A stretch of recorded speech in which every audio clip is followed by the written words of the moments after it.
Yayin da cutar COVID-19 ta game duniya, tambayar da ya kamata mu yi wa kanmu shine shin me ake nufi da cutar COVID-19?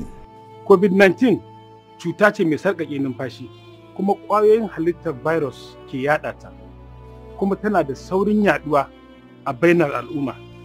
Cutar tana haddasa rashin lafiya mai tsanani, ta mamaye huhu ta hana numfashi. Ko kun san hanyoyin da cutar take yaduwa?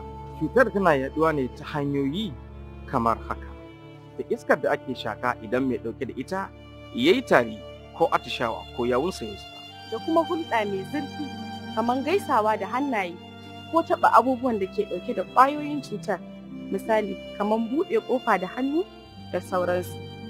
Waɗanda za su iya kamuwa da wannan cutar sun haɗa da mutanen da suke tafiya zuwa ƙasashen waje, da garuruwa ko gurare wanda suke ɗauke da masu wannan cuta ta COVID-19.